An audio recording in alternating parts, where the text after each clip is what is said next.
뉴스 헬리콥터를 타고 뉴스의 현장을 누비고 있습니다.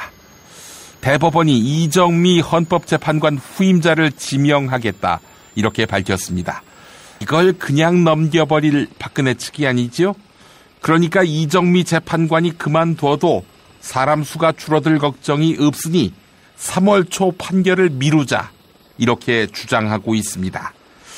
시궁창이 된 나라꼴이 이대로 좋다, 더 연장하자 하는 사람들. 시궁창이 좋은 그들은 구덕이 아닙니까? 삼성전자는 이사회를 열고 10억이 넘는 기부금이나 후원금, 출연금을 낼 때에는 반드시 이사회 의결을 거치도록 하는 안건을 통과시켰습니다. 최순실 게이트를 촉발한 미르재단, K스포츠재단 출연이나 최순실 정유라에 대한 승마 지원으로 인한 뇌물 혐의 논란을 사전에 차단하기 위한 것으로 풀이됩니다. 이런 규정이 없어서 이재용이 최순실 정유라를 도와준 것일까요? 일단 이스나마나한 규정 만들지 말고 이재용이 회사 돈으로 최순실 정유라 지원한 거 횡령죄로 제대로 다스리심이 어떨까요? 대통령 박근혜 탄핵 심판 선고일을 앞두고 헌법재판소장 직무대행을 살해하겠다는 박사모의 글이 올라왔습니다. 자유 게시판에 이정미만 사라지면 탄핵 기각 아닙니까? 이런 제목의 게시물이 올라왔는데 이 박사모 회원은 나라를 구할 수만 있다면 지금 죽어도 여한이 없다며 이정미를 죽여버리겠다는 내용의 글을 썼습니다. 이 글이 이정미를 죽일까요? 박근혜를 죽일까요? 네, 팬들은 자신이 지지하는 정치인을 닮아가기 마련이지요. 광고 듣고 뉴스는 현장이다로 이어갑니다.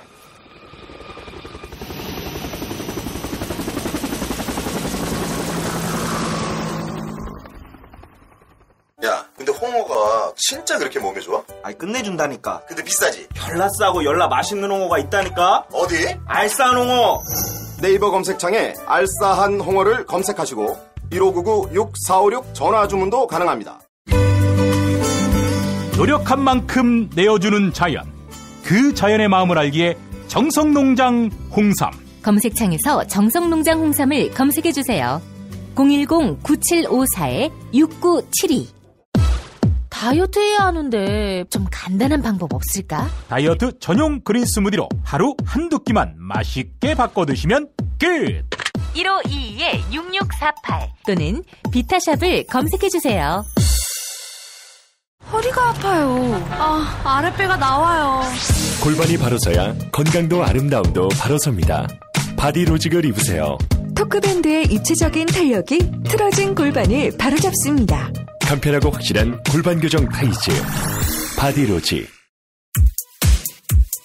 조선에 딸로서 잘하는 죄밖에 없는데. 남북 통일 만세!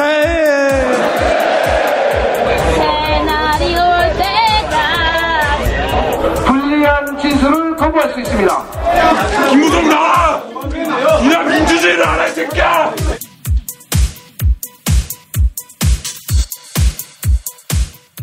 뉴스는 현장이다로 이어갑니다.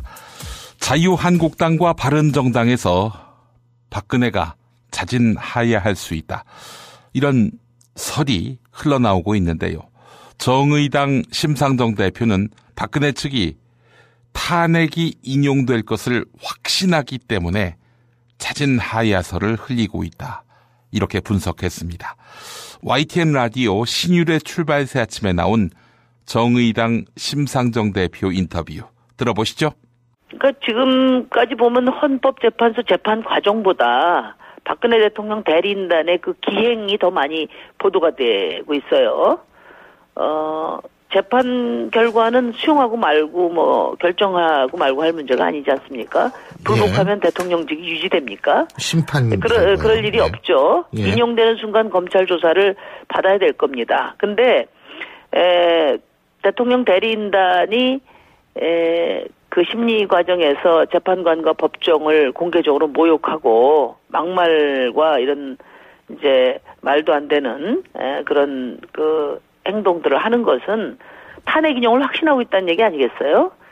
그래서 본인들이 대리인단이 탄핵이 인용될 거라고 확신하기 때문에 인용될 경우에 그 헌재의 공공성에 흠집을 내고 그래서 이후에 열성 지지층들을 선동하는 것을 목적으로 그런 기행을 하지 않나 이렇게 짐작합니다.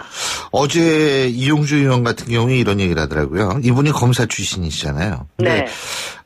지금 헌법재판소에 나가 있는 그 박근혜 대통령의 법률 대리인단들의 그런 행동들은 결국은 박근혜 대통령의 자진하야의 어떤 수순이 아니냐 이런 분석을 내리더라고요. 이 부분은 어떻게 보십니까? 일단 기습하야가 선택될 수 있다는 얘기가 많이 나오고 있는데요. 예. 지금 박근혜 대통령은 오로지 살기 위한 목적 이외에는 어떤 그 체면이나 염치도 없기 때문에 그럴 수도 있을 것 같습니다. 그런데 그 하야하고 나서 이제 정치권과 사법 처리나 또 여러 이후에 그 거취 문제에 대해서 협상을 하려고 하지 않을까 그런 생각이 들고요. 그러나 헌재와 정치권은 대통령 하야를 일축해야 된다고 봅니다.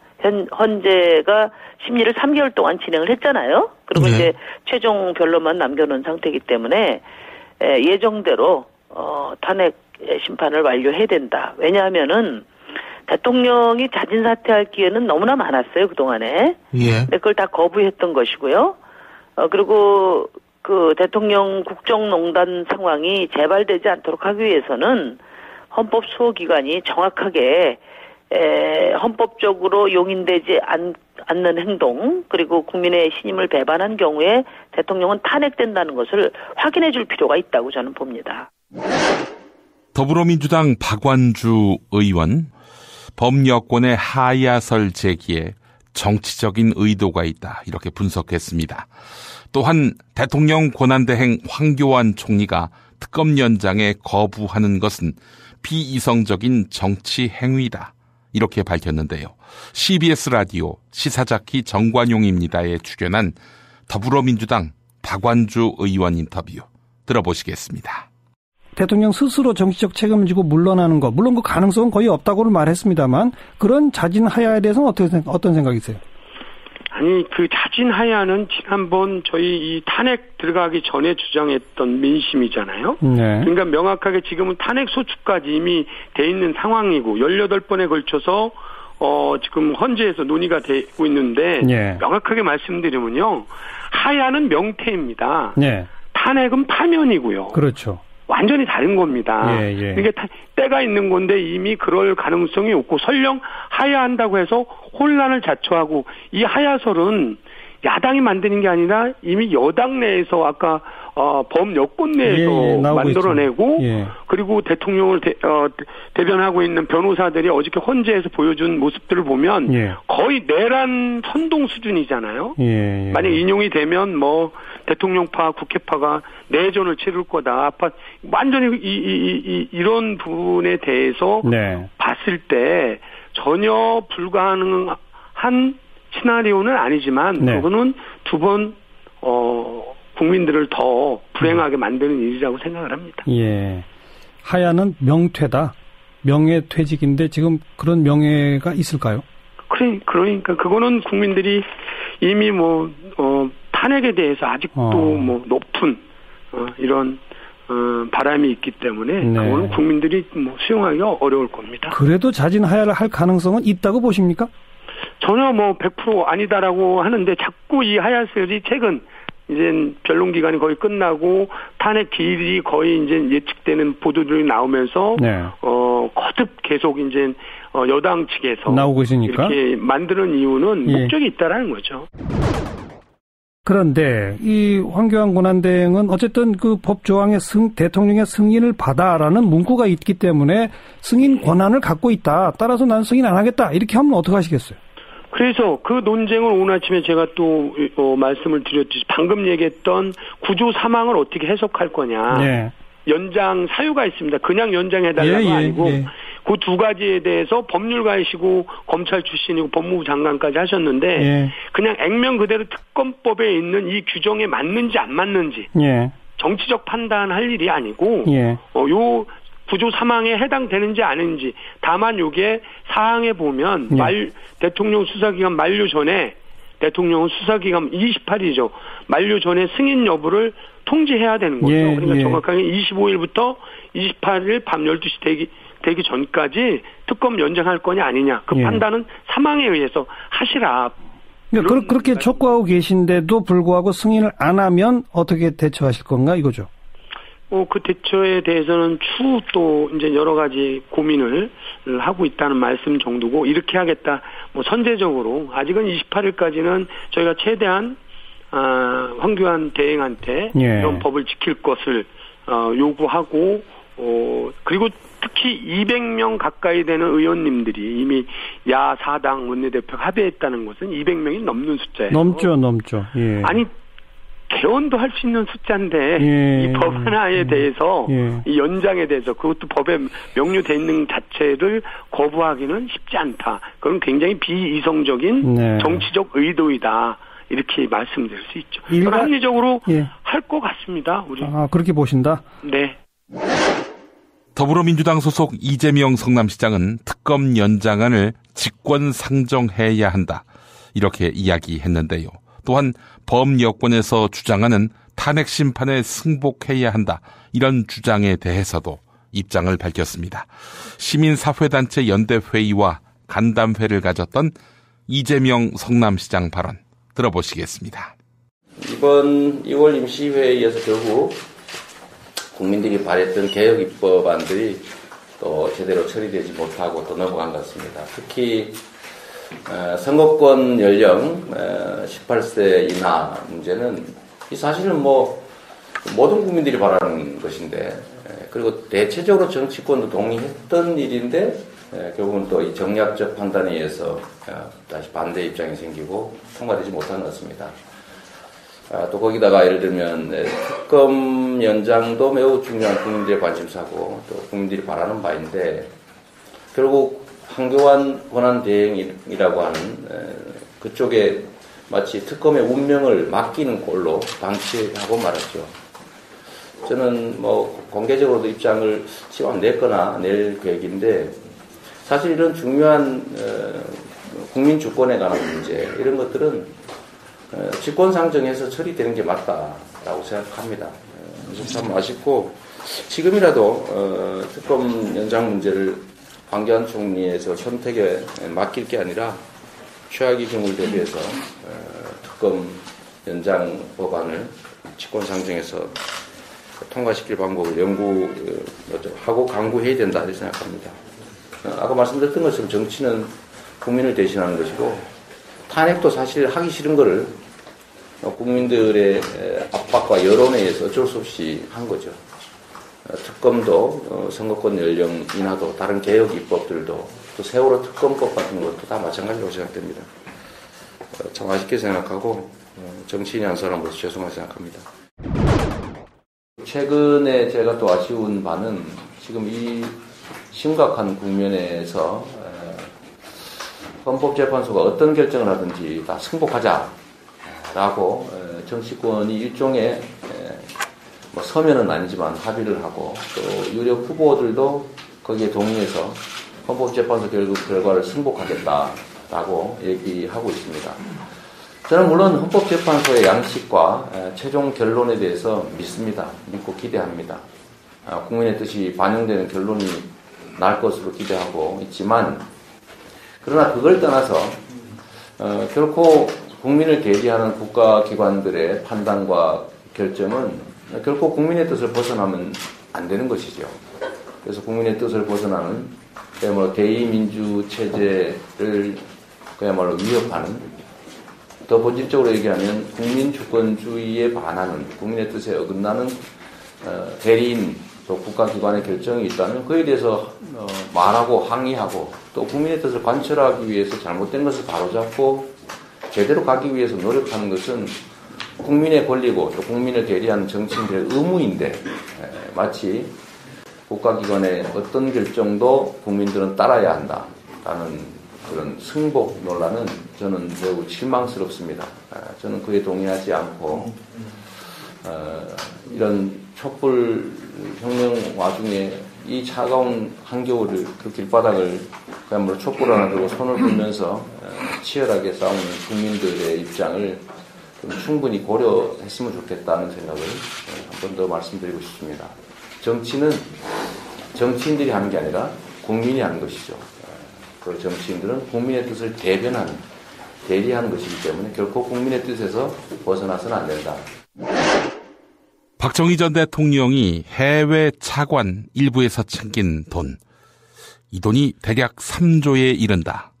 이런 내용의 1978년 미국 하원 보고서가 있습니다.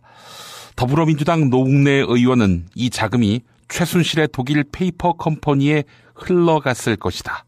이런 의혹을 제기했는데요. 오마이뉴스 TV 장윤선의 팟짱에 출연한 노웅래 의원 인터뷰 들어보시겠습니다. 그러니까 지금 미 하원 국제관계위원회가 이제 조사한 건데요. 네. 1945년부터 이제 1978년까지 한미 관계를 조사한 공식 보고서입니다. 아하. 위원장 이름을 따서 이제 프레이저 보고서라고 이제 하는데요. 네. 이 보고서를 보면은 이제 스위스 은행 등에 있는 우리 박정희 전 대통령의 비자금 계좌의 실체, 이거를 이제 구체적으로 이제 밝히고 있는 거죠. 네. 그래서 이제 박정희 정부 때 인권에 관한 그 규범을 위반한 거라든지, 박정희 정부가 미국의 뭐 뇌물이나 매수 이렇게 했던 불법적인 활동, 이런 걸 조사 확인한 이제 보고서고요. 네. 이 보고서 작성 위해서 뭐 1563건의 인터뷰, 123건의 소환, 그리고 20번의 청문회 이런 걸 거쳤습니다. 굉장히 이게 공인된 보고서네요. 그럼요. 예. 아마 박정희 대통령 시대와 한국 현대사를 이해하는 데 있어서 가장 객관적인 보고서라고 평가할 수 있겠습니다. 박정희 대통령이 집권했던 이제 1900 쿠데타 이후죠. 네. 1961년부터 이제 1978년까지 이제 해외에서 들어오는 차관 자금이나 투자 사업 자금의 네. 10에서 15%, 많게는 20%까지를 이제 리베이트라고는 하나요? 커미션으로 이제 가로채는 이제 이런 불법 행위를 일상적인 관행으로 저질렀다고 이제 보고서는 확인해 갖고 이제 밝히고 있는데요. 네. 이런 식으로 본다면 박정희 대통령이 사망한 이제 11.6이죠. 네. 1979년까지 우리 외채 누적액이 263억 달러거든요. 네. 그러니까 뭐 10%, 15%, 20% 이런 아니고 가장 적은 10% 커미션만 쳐도 네. 불법으로 조성한 비자금이 적어도 26억 달러, 3억, 우리 돈은 3억 정도는 될 거라 이렇게 추정할 수 있겠죠. 당시에 3억이라는 거죠? 3조죠, 3조. 3조. 예, 26억 달러. 3억이 아니라 그렇죠. 예, 예. 예. 최순실 씨가 이제 유럽에 이제 80년대 간 거 아닙니까? 네. 근데 이 사람이 거기 가서 이제 우리 지금 이제 일설에 이제 언론에서 나오는 거는 우리 국내에서 국정농단을 해서 돈을 빼돌린 거를 돈 세탁해서 이제 글로 돌려놓은 게 아니냐 이렇게 그렇습니다. 하는 이제 의혹이. 언론 보도도 있지만 네. 지금 최순실 씨가 그 독일에서 페이퍼 컴퍼니를 92년에 처음 만들어갖고 지금은 페이퍼 컴퍼니가 수백 개 이른다고 하고 있단 말이에요. 네. 이런 정도라면은 이거는 여기서 국내에서 가져가는 뭐 일부 돈 정도 규모가 아니고 이건 어마어마한 규모의 돈일 거다. 페이퍼 컴퍼니가 수백 개가 된다 그런다면. 네네. 그렇다면 이 돈은 결국에는 박정희 스위스은행의 그 비자금 이게 지금 수면 아래로 딱 내려가 버렸는데 네.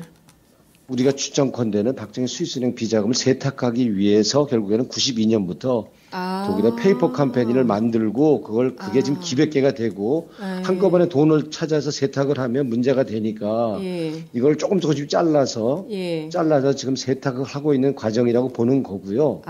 그 규모는 지금 수조 원대. 그러니까 최소한 10%만 따라도 26억 달러니까 3조 원 아닙니까? 네. 그거를 지금 해서 비자금을 만들고 있는 게 수조 원 규모가 될 거다 이렇게 추정하고 있는 거고요.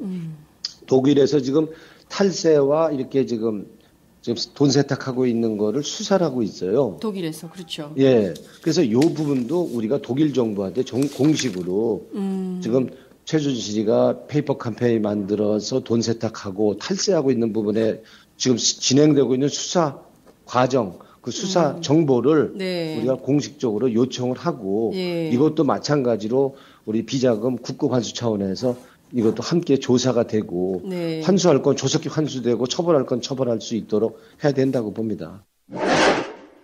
외교부가 부산 동구청에 소녀상 이전을 촉구하는 공문을 보냈습니다. 또한 서울 일본 대사관 앞에 있는 소녀상에 대해서도 같은 입장을 취하고 있는데요.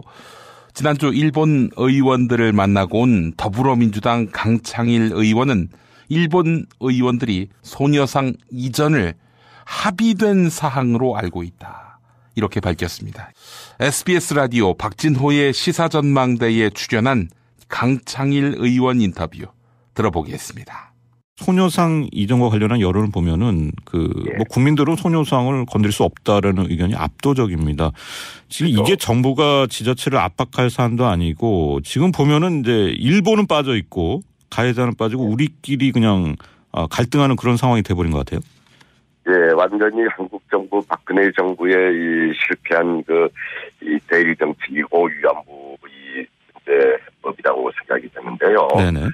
이 가해자인 일본이 오히려 피해자인 것처럼 되어 있고, 이 오히려 피해자인 우리가 가해자인 것처럼 돼버렸어요. 이게 박근혜 정부의 결정적인 실수이고 국민으로부터 지탄받는 이유 중에 하나이라고 생각을 하고 있습니다. 아주 잘못돼도 아주 잘못되어 있습니다. 네. 예. 저희가 알기로는 강의원께서 지난 17일인가요? 그 여야 의원 동료 의원들과 함께 이제 일본을 가서 일본 의원들을 만나보신 걸로 아는데요. 네네. 당시 이제 어떤 얘기가 나왔습니까? 위안부 문제에 대해서 역시 일본의 정계 지도자들도 여러 가지 문제를 제기하길래 네네. 이것은 아베 정권과 박근혜 정권의 약속에 지나지 않는다. 그래서 이건 전혀 국제법적 효력도 없고 새로운 정부가 들어서면은 새롭게 얘기를 해야 된다. 이런 식의 얘기를 분명히 했어요. 그들은 이제 여야 관계없이 이것은 국가 간의 합의가 아니냐 때문에 합의를 깰 수 있느냐 이런 식으로 하길래 우리들은 전혀 국회 동의 얻은 적도 없고 인정할 수가 없다. 그래서 새롭게 몇 개월 지나면은 새롭게 대화를 해야 된다. 그리고 이 포괄적인 어떤 한국과 일본이 동반자적 관계에 있지 않습니까? 북한 미사일 문제도 있고 여러 가지 경제적인 관계도 있고 그래서 이 문제를 포함해서 모든 문제에서 새로운 재정립이 필요하다. 분명하게 얘기하고 돌아왔습니다. 근데 지금 이제 강의원께서 말씀하신 일본 의원들의 반응을 보면은 이제 일본 정치권에서는 마치 이제 그 소녀상 이전에 한일 정부가 합의한 것 같은 걸로 그렇게 알고 있는 듯한 느낌이 드는데요. 어떻습니까? 예, 그리고 국가 간에 약속을 했다, 이렇게 하고, 그래서 저희들이 한국 정부 보고 당신들이 무슨 이면 합의를 받느냐.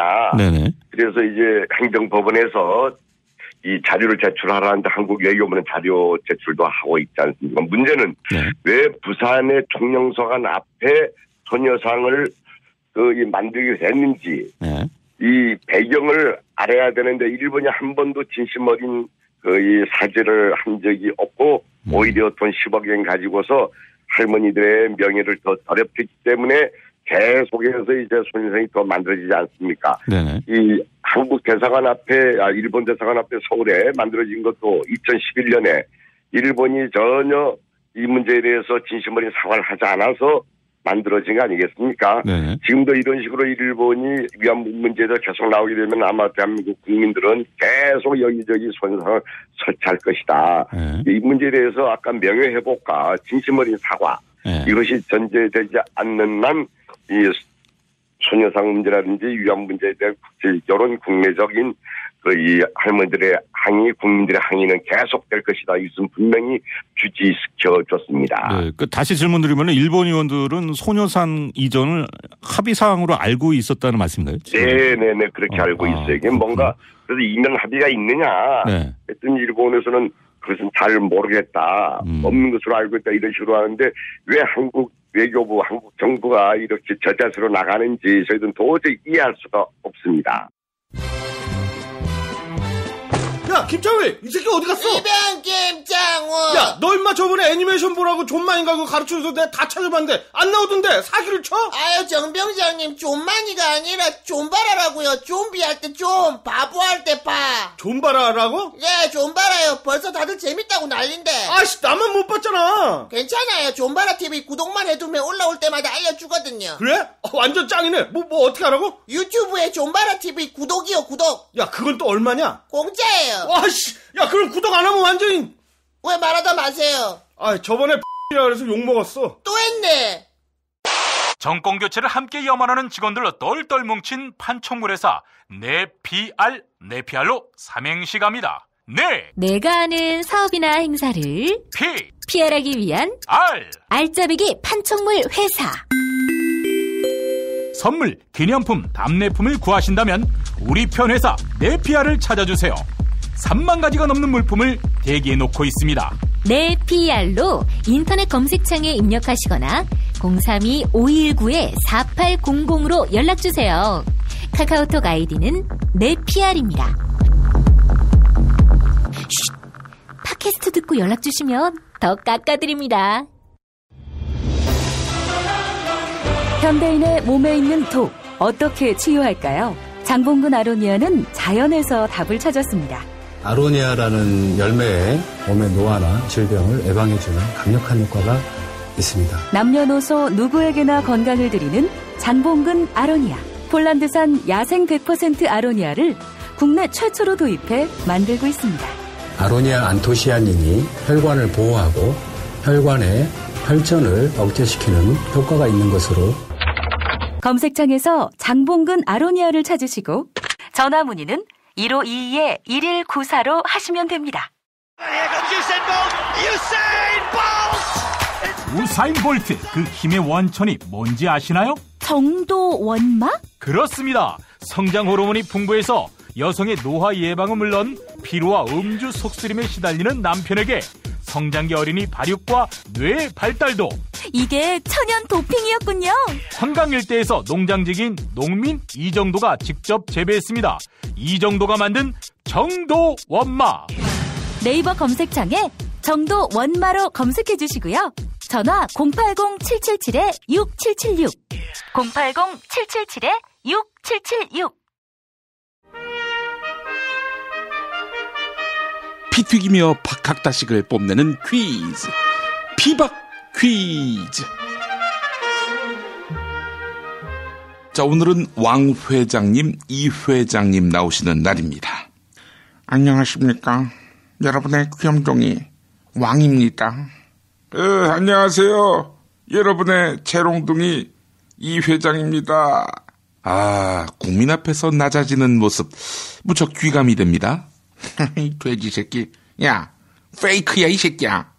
이 돼지는 농담도 선의로 받아들이는구만. 21세기 돼지 새끼야. 두 회장님은 구속 한 번 안 당하셨죠? 근데 아드님들은 참 고되시네요.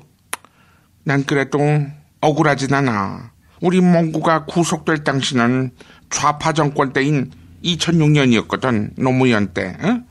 근데 우리 이 회장 어떡하나? 박근혜 정권에서 구속돼서 보수 정권에서 얼마나 죄가 지랄 같았으면은. 이 회장님 지금 저를 약 올리시는 거예요? 말이야 팔은 말이지. 박근혜한테 돈 주고 뒷바라지하고 그렇게 해서 돌아온 게 뭐야? 구속영장 아니야.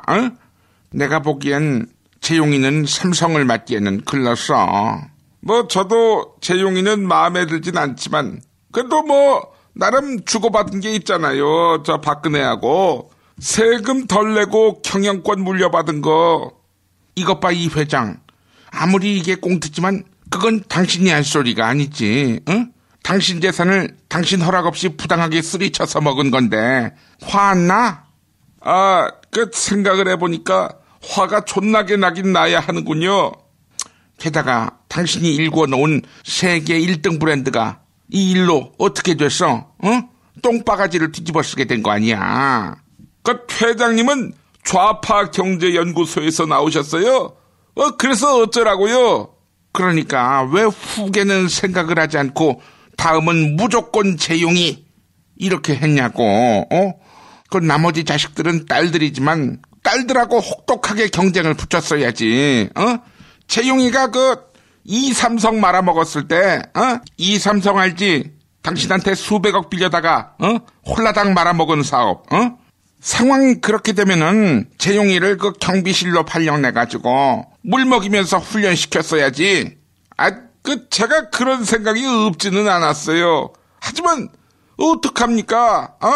딴 기업들은 다 오너가 남자들인데 그 삼성만 여자면. 왕 회장님, 경비실이라니요. 아니, 경비실은 무시해도 됩니까? 너희 똥볼 새끼, 지금 날 가르치려 드는 거야? 종업원 2명의 학고방 같은 회사 대표가.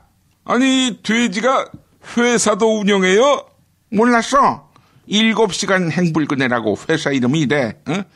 직원은 딱 둘만 뒀는데, 그리고 재택근무를 시킨다고 하더라고. 노조 못 만들게. 아이, 그런 게 어딨어요. 우리 삼성도 다 재택근무 시킬 걸 그랬네. 야, 돼지야, 너 자유당 입당했다면서? 자유당의 DNA가 살아있구나. 노조를 혐오하니까. 이 회장, 경영은 장난이 아니야. 까불지 말고 이재용이 이참에 난리라고. 아이고, 정몽구도 감옥 갔는데 감옥에 갔다는 이유로 재용이를 날리면 그 몽구도 진작에 날렸어야죠. 우리 몽구는 압구정동 현대아파트 특혜 분양으로 날 대신해서 감옥 갔지. 그리고 1,300억대의 비자금 조성, 회사에 4천억대 손실을 끼친 배임 혐의. 이건 내 손주 정의선이를 대신해서 감옥 간 거거든. 자기 아버지와 자기 아들을 위해서 대신 감옥 간 우리 오직한 몽구를 왜 내치냐? 이런 말씀 드려서 외람되지만 두 분이 놀고들 계십니다. 그 법이 악세사리입니까? 부끄러운 줄 아셔야죠. 이 새끼, 이 돼지 새끼 사기죄로 걸어야 돼. 자유당에 입당할 마음도 없으면서 관심 받으려고 쇼하는 인격 자체가 그 똥같은 새끼야. 돼지야, 네가 인류에 기여할 수 있는 길은 네 고기를 내주는 것뿐이야. 실제 그런 댓글이 있었어요. 네 고기나 내주고 입 닥치라고. 그 왕 회장님이 쓰신 겁니까? 자, 문제 드리겠습니다. 노조 파괴를 일삼던 모 하청업체 대표가 법정 구속됐습니다. 이 하청업체, 여기가 그 현대자동차 하청기업이거든요. 회사의 노조 탄압을 견디지 못하고 스스로 목숨을 끊은 한광호 열사가 몸담았던 곳이기도 합니다. 이 회사 이름 아십니까? 그런 걸 왜 퀴즈로 내니? 우울하게. 그 노동자를 왜 죽음으로 내몹니까? 우울하게. 이 새끼 자유당에서 제명시켜야 돼. 두고두고 화근이야. 내가 잘하니까 정답 맞춰버리고 끝내자. 뒤에 그 성자 들어가지, 성자. 땡성기업. 정답은 삼성기업. 그 회장님 왜 제 회사를 들먹이세요? 내가 정답 맞춰버리겠어. 정답은 반성기업. 그 반성해야 돼. 네, 틀렸습니다. 오늘도 정답은 애청자 여러분의 몫입니다. 팟빵 게시판에 이메일 주소 정답 그리고 사연 남겨주시기 바랍니다. 자, 세상에서 가장 맛있는 김치 이담채 김치가 여러분을 기다립니다. 피박 퀴즈 마칩니다.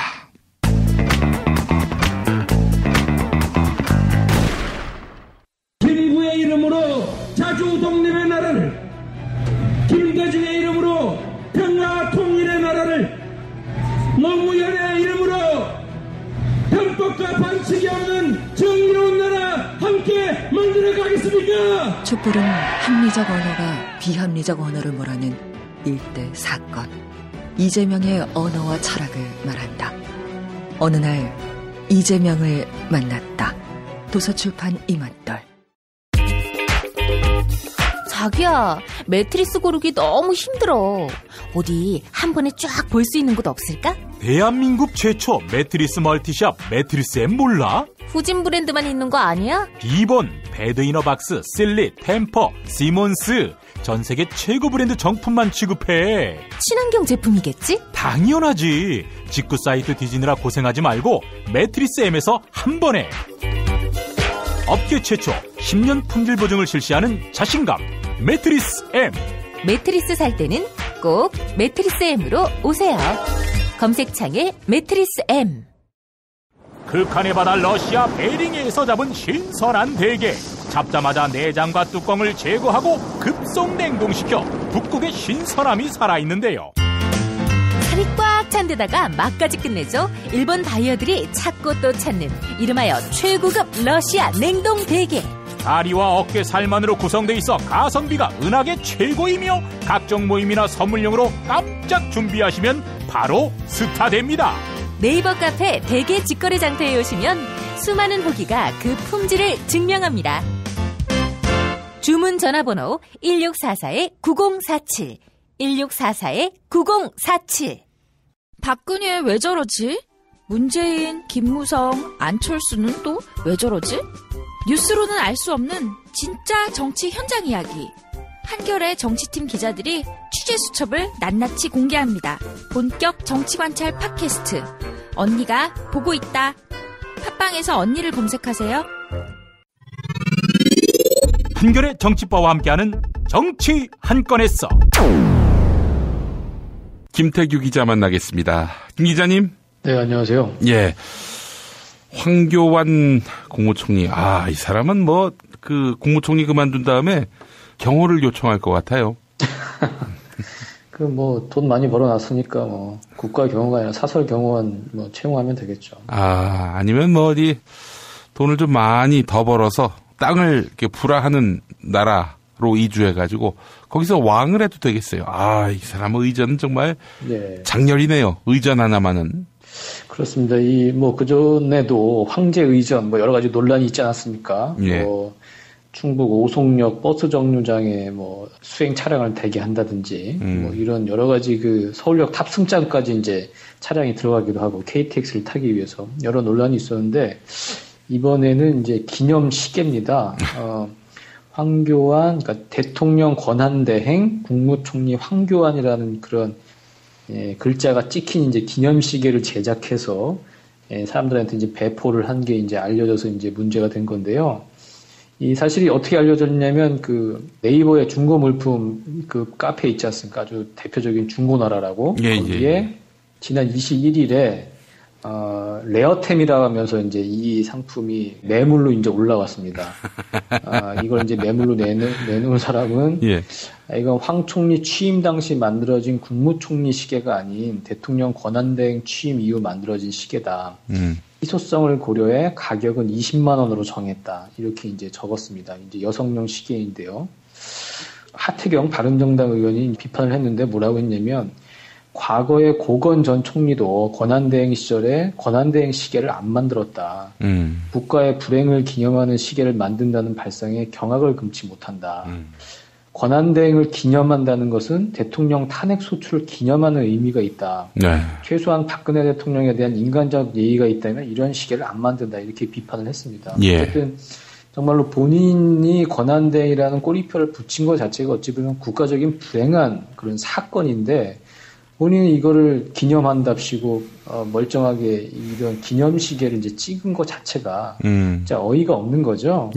그래서 본인 즐거워하는 거죠. 나는 대통령 권한대행했어. 아싸, 이거 완전히 가문에 남을 일이야. 우리 족보에 남을 일이야. 이렇게 기뻐하는 그런 꼴밖에 안 되기 때문에 정말 이렇게 이제 개탄할 수밖에 없는 이제 그런 상황인데 총리실은 이제 해명을 내놨습니다. 뭐라고 내놨냐면 대통령 권한대행 국무총리라는 명칭은 공식 직함이다. 공문서, 훈장, 포장증서, 임명장, 외교문서 등에 사용되고 있다. 이렇게 얘기를 했습니다. 그래서 이게 공무원 격려 또는 공관 초청 행사 등에 제한적으로 사용되고 있는 기념품에도 공식 직함을 쓰는데 대통령 권한대행이 된 이후인 지난해 12월 하순께 기념품을 추가 주문하면서 공식 직함에 맞춰서 제작했다. 이렇게 해명을 했는데요. 그러니까 대통령 권한대행 국무총리라는 명칭이 공문서나 훈장이나 포장을 줄 때 그리고 외교문서 이런 데 사용되고 있는 공식 직함이기 때문에 기념품을 찍을 때도 그 공식 직함을 사용했다는 건데 이거는 말이 안 됩니다. 이 공식 직함이라는 거는 뭐냐면 지금 대통령이 유고된 상황에서 대통령이 수행해야 하는 일들, 예를 들어서 훈장을 준다든지 누구한테 임명장을 준다든지 외교문서에 사인을 한다든지 이럴 때 대통령이 유고된 상태이기 때문에 대통령이 없지만 그거를 국무총리가 대신한다는 뜻에서 대통령 권한대행 국무총리라는 명칭을 그 공문서에 쓰고 있는 거지. 이걸 가지고 밖에 나가서 자랑하라고 준 직함이 아니거든요. 그러니까 시계에 찍어서 기념해가지고 사람들한테 자랑하라고 준 직함이 아니라는 거죠. 근데 지금 총리실은 이걸 공식 직함이기 때문에 그냥 쓴 것이고 아무런 문제가 없다. 이렇게 지금 해명을 하고 있는 것이고요. 어쨌든 확실한 것은 황교안이라는 사람이 지금 대통령 권한대행 이라는 사실에 매우 기뻐하고 도취해 있고 정말로 대통령 놀이에 푹 빠져 있다. 그 점 하나만은 분명한 것 같습니다. 아니 그 대선 나올까요? 나올 것 같은데 이러면 또. 아니 제가 보기엔 이 정도도 충분한 것 같아요. 뭐 이 정도로 본인은 아무런 노력 없이 뭐 국민의 무슨 검증 뭐 한 표라도 받았습니까? 그렇죠. 그러지 않고도 어쨌든 꼬리표이긴 하지만 대통령의 지금 그 직위를 지금 누리고 있는 거잖아요. 몇 개월이라도. 그거는 정말 엄청나게 혜택이고 본인에게 큰 행운인 것이고요. 제가 누누이 말씀드리지만 검사 황교안이 저는 장관이 될지도 몰랐고 국무총리가 될지도 몰랐고 게다가 대통령 권한대행이 될 줄은 꿈에도 생각을 못했습니다. 본인에게는 정말로 큰 영광이고요. 저는 이것만으로도 충분하다고 보고 정말로 이것만으로 본인이 정말 만족해야 한다. 저는 그렇게 생각합니다. 황교안 총리 임명된 사람 아닙니까? 선출된 사람이 아니고. 그럼요. 선출된 사람도 아니면서 너무 이 직을 즐기네요. 아이고 참. 그 박근혜가 어떻게 헌법재판소에 출석을 합니까? 뭐 무슨 영상 편지 이야기도 나오던데. 뭐 코미디 같은 얘기가 나오는데 내일 2월 25일이 무슨 날인지 아세요? 2월 25일이요. 민중총궐기 대회로 알고 있습니다. 뭐 그것도 그렇지만 박근혜 대통령 취임 4주년이. 아이고 그렇죠. 네, 정말 고생 많으셨습니다. 박근혜 치하에서 우리 모두 4년을 사느라고 고생들 많이 하셨는데요. 내일이 그날이고. 어쨌든 지금 취임 4주년 앞두고 박근혜 대통령 측에서는 자진 사퇴설 극구 부인하고 있습니다. 아니라고 하는데도 왜 정치권에서 그런 말이 나오냐. 그리고 대통령은 지금 변호인단과 대리인단과 두루 접촉해서 헌재 출석과 관련한 의견을 구하고 있다. 이렇게 말을 하고 있어요. 헌재는 일단 27일을 최종 변론일로 이제 좀 늦춰줬죠. 그러면서 26일까지 출석 여부를 알려달라고 요청을 한 상태이고요. 박근혜 대통령 헌재에 나올 것이냐? 저는 안 나갈 거라고 봅니다.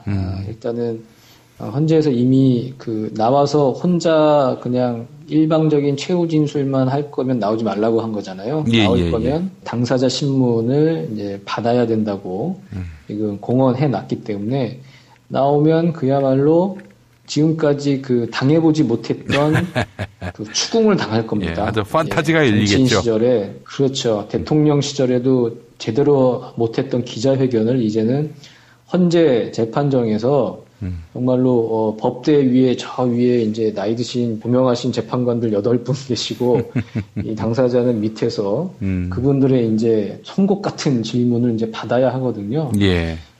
그것을 당해낼 수 있는 멘탈 내지는 지성이 안 되는 거고요. 그렇기 때문에 모르겠습니다. 상황 오판을 한다면 나올 수도 있을 것 같은데 일단은 그런 상황이라면 나오지 못할 것이라고 본인이 볼 것이고 어제 국민의당에서도 그런 시나리오가 나왔지만 27일 최종 변론하는 날에 갑자기 출석하겠습니다. 최종 변론일을 좀 밀어주십시오. 대리인단에서 이러고, 재판부는 무슨 소리냐? 26일까지 알려달라는데 얘기 없었고, 오늘 변론 종결한다고 하지 않았냐? 오늘 변론 종결하겠다. 이렇게 하면 또 김평우나 서석구나 또 들어놓고 또 깽판 치고 이런 식으로 해서 헌재 탄핵 심판 재판의 불공정성을 최대한 부각시키는 그런 좀 소재로 활용하지 않을까? 좀 그렇게 보고 있습니다. 하여간, 질문에는 응답하지 않겠다. 지금 그러고 있는 상황이고. 뭐 그렇다면은 결국에는 무의미하겠네요. 스킵하겠네요. 헌법재판관들이. 그렇죠. 일단은 뭐 나온다고 해도 질문을 안 받고 최후 진술만 하겠다. 뭐 이렇게 얘기할 가능성도 있고요. 그러면 헌재에서는 그럴 거면 나오지 마라. 나올 거면 우리는 질문할 거다. 뭐 이렇게 할 거고. 그냥 그런 식으로 이제 흘러갈 가능성이 커 보입니다. 예. 금요일자 한겨레가 아주 상세히 다뤘는데 박근혜가 사퇴 카드 꺼낼 거라고 보십니까, 우리 김태규 기자님? 어제는 이제 국민의당에서 그런 얘기를 했고요. 그런데 취재를 해보면 자유한국당 내부에서도 이거는 그냥 개인 플레이다. 일부 이제 지도부의 이제 개인 플레이고 대통령과의 이제 교감도 없는 상황이고 그렇기 때문에 사퇴 카드를 꺼내지 않을 거다. 그런 이제 분석이 이제 대부분이고요. 근데 뭐 모르죠. 지금 상황에선 그런데 또 어느 순간에 박근혜 대통령이 이제 확 뒤집어서 사퇴 카드를 이제 꺼낼 수도 있기 때문에 우리가 항상 그렇지 않습니까? 그 상상 이상의 것을 우리가 봤지 않았습니까? 그렇죠. 그렇기 때문에 어떻게 어느 한쪽으로 갈 것이다 이렇게 속단하기는 일단은 사퇴하지 않을 가능성이 좀 커 보이는데요. 그럼에도 사퇴할 가능성도 염두에 두고 좀 긴장을 하고 있어야 할 것 같습니다. 네. 현재 관측으로는 그럴 가능성이 없지만 뭐 박근혜의 그 상상력은 뭐 정말 우리의 어떤 그런 평균을 뛰어넘기 때문에 속단할 수는 없다 이런 말씀으로 들리는군요. 예. 그렇습니다. 예. 윤상현은 뭐 0.00%도 탄핵 가능성은 없다 이렇게 얘기하던데 그 태극기 토론회에 나갔던 모양이죠? 예, 지금 윤상현 의원이 지난 2월 9일 첫 테이프를 끊고 지금 14일, 20일에 이어서 계속 비슷한 그 주제의 토론회를 열고 있습니다. 그 오늘도 태극기 집회와 대한민국의 진로라는 주제로 이제 네 번째 태극기 토론회를 이제 열었고요. 지난 9일 첫 토론회에는 한 200여 명이 참석을 했는데 이번 네 번째 토론회에는 참석자가 30명으로 줄어들었다고 하고요. 참석 의원도 이완영, 박대출, 김성원 의원 정도로 이렇게 좀 썰렁한 상황에서 이제 토론회가 진행이 됐다고 합니다. 유유상종이군요. 윤상현 의원 무슨 얘기를 했냐? 뭐 뻔한 얘기입니다. 뭐 박근혜 대통령이 잘못은 있어도 법리적으로 헌법과 법을 위반해서 탄핵할 정도는 아니다. 그리고 지금 뭐 자진 사퇴 뭐 그런 주장에 대해서 탄핵 인용 분위기를 만들어가는 것 아니겠냐 반대쪽에서 절대 그런 분위기는 없고 청와대 내에서 0.00%도 자진 사퇴를 생각한 적이 없다. 오히려 탄핵 심판을 받자는 게 청와대의 뜻이다. 뭐 이렇게 얘기를 했고 또 지금 뭐 여전히 그 재판 지연 얘기를 했습니다. 왜냐하면 황교안 대통령 권한대행은 박한철 헌재소장이 후임을 지명해야 하고 최후 변론을 늦춰서 정상적으로 구인 체제에서 정당한 재판이 돼야 한다. 뭐 이런 주장으로 토론회를 채웠습니다. 아유, 하루빨리 그냥 싹 사라졌으면 좋겠습니다. 꼴도 보기 싫어요. 한꺼번에 정리가 돼야 하는데 어쨌든 이 사람들은 임기가 보장된 국회의원들이잖아요. 그러니까 운명 공동체이긴 한데 또 박근혜 대통령과는 또 다른 지역구에서 어쨌든 선출이 된 국회의원들이라 이 사람들은 어쨌든 정치적인 생명이 이제 부지하는 거 아니겠습니까? 그런 측면에서는 좀 안타까운 측면이 좀 있죠. 참, 이 친박들은 탄핵이 만약에 인용되면은 어떻게 될까요? 탄핵이 인용이 돼도 그 헌재 탄핵 심판의 불공정성 이거를 주장하면서 계속 이제 이른바 아스팔트 보수에 편승을 하겠죠. 어쨌든 그게 15%는 나오는 거잖아요. 15%면 어쨌든 명맥을 유지할 정도는 된다. 이런 생각들을 할 것이고 뭐 좀 그러다가 아마 그냥 또 지역구 활동으로 침잠할 가능성도 큽니다. 이미 지금 최경환 의원 같은 경우에는 백이종군 일합시고 지금 지역구로 이제 내려간 거잖아요.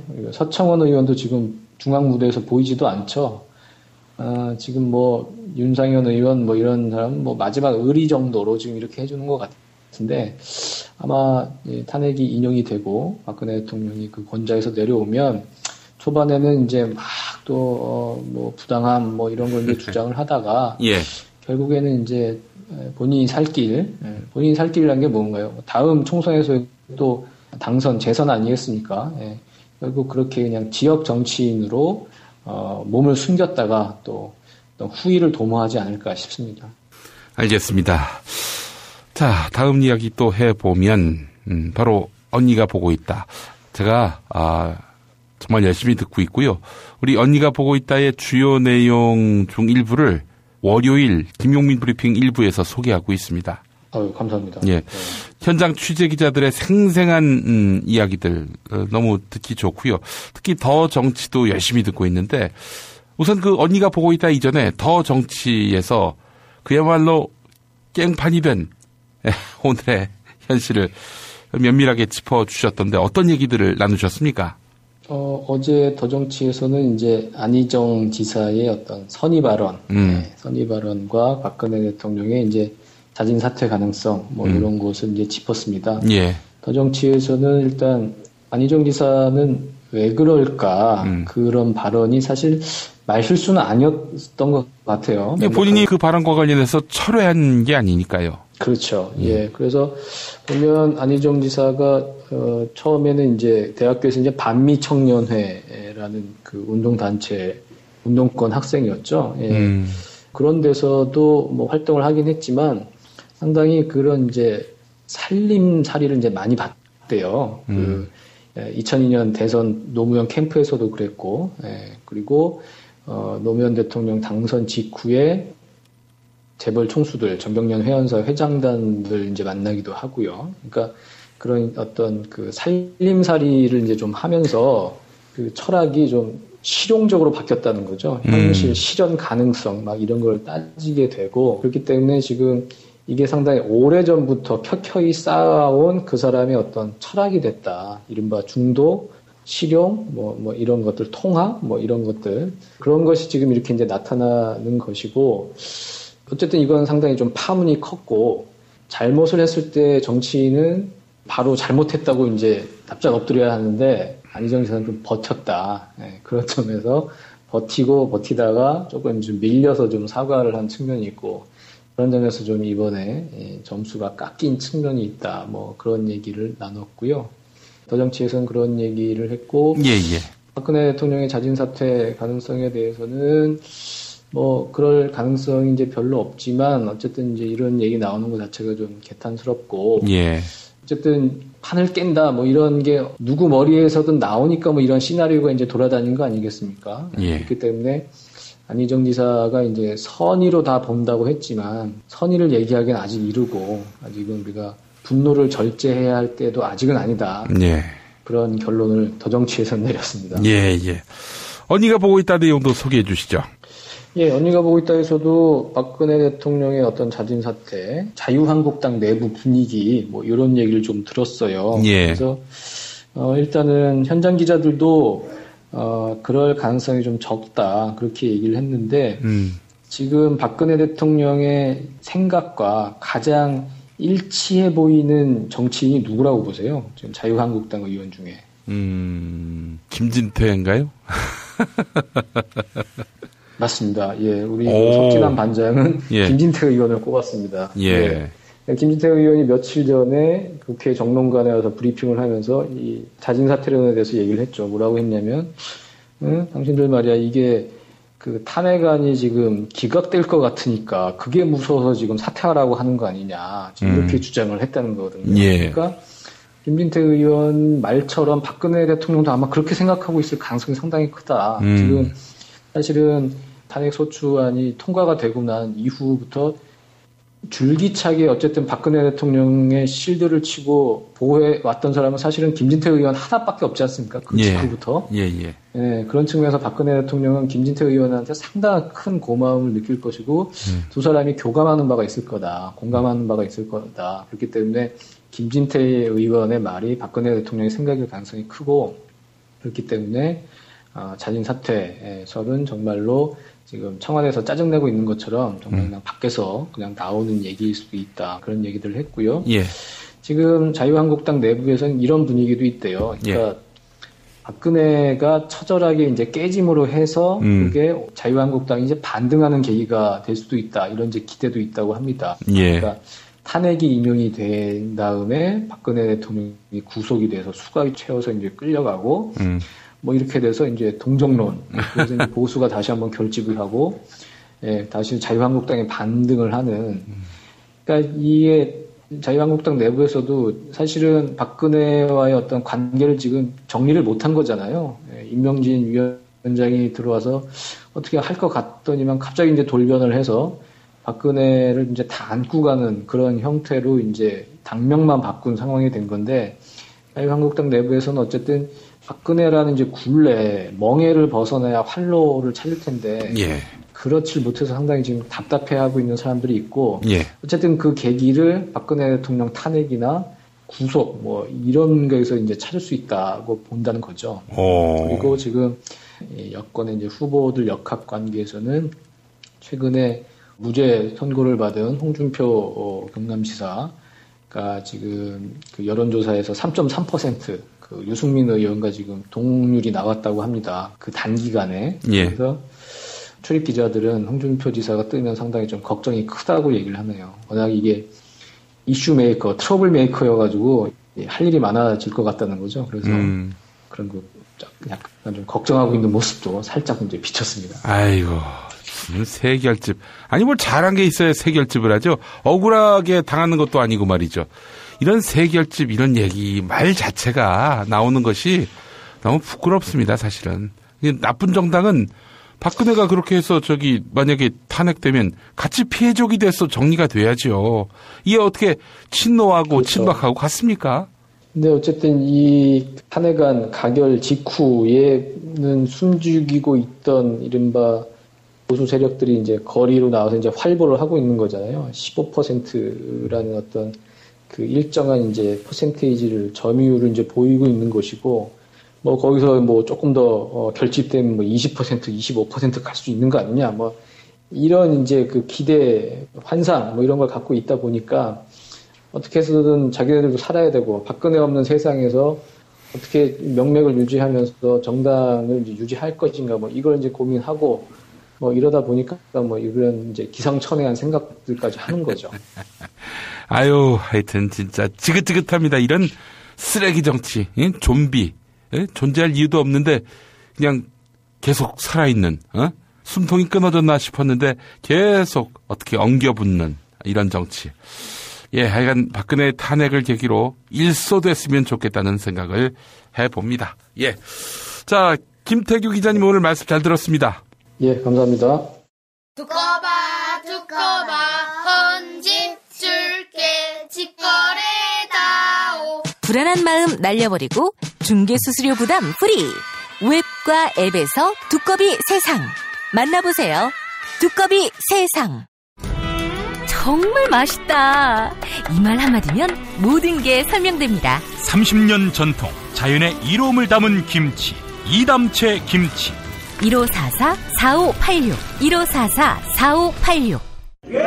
술자리 많은 요즘 3차까지 달린 당신을 위한 필수품. 전창걸의 새싹 땅콩차. 이제 속쓰림은 잊으세요. 070-8635-1288 070-8635-1288. 닭갈비. 이젠 전혀 새로운 맛을 경험하세요. 킹 닭갈비. 일반 맛, 짜장 맛, 파스타 맛까지. 11번가 옥션, 지마켓, 스토어팜에서 킹 닭갈비를 검색하세요.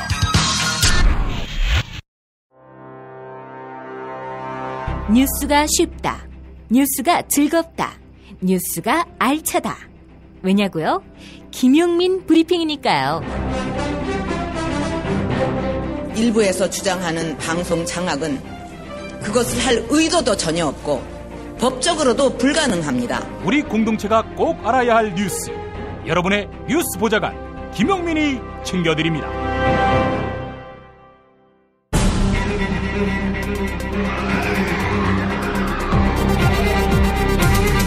본격 정치 논평.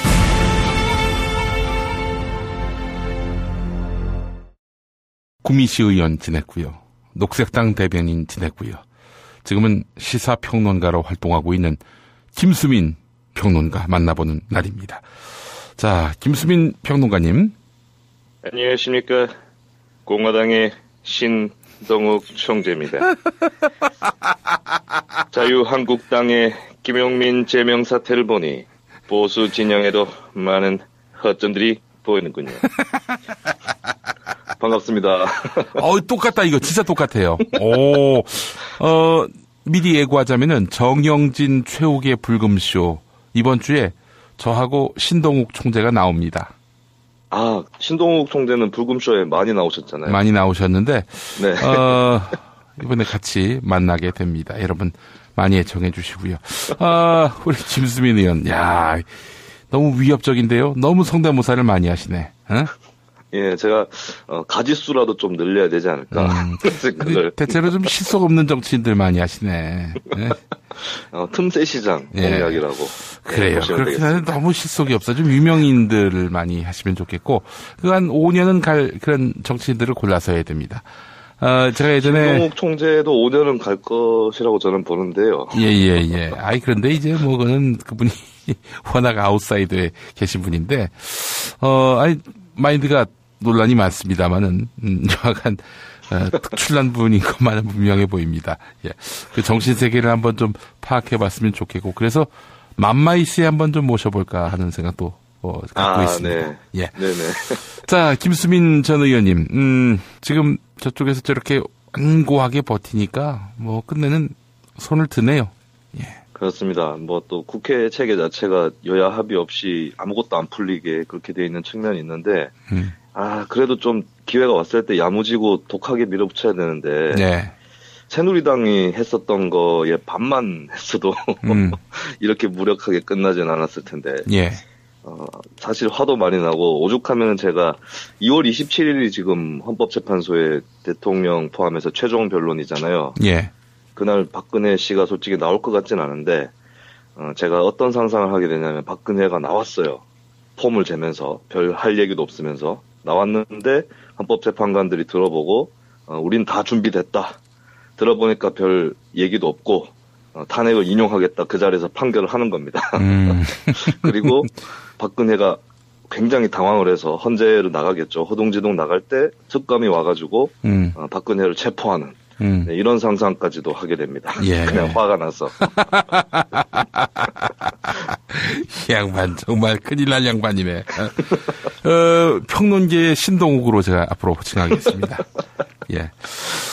자, 오늘 김수민 전 의원과 어떤 이야기 나눌지 궁금한데요. 네, 요즘 뭐 헌법재판소에 많은 이목이 집중이 되고 있잖아요. 그래서 문득 생각이 나는 게 정치 헌재로 가다. 이런 주제로 제가 시리즈로 한번 준비를 해볼까 해서 네, 오늘 첫 번째 시간으로 너무나 가혹한 정당법에 관한 얘기를 좀 해보겠습니다. 우선 들어가기 전에 네. 시리즈로 한다고 한들 사람들이 지난 회 때 뭔 얘기를 했는지 전혀 기억이 없습니다.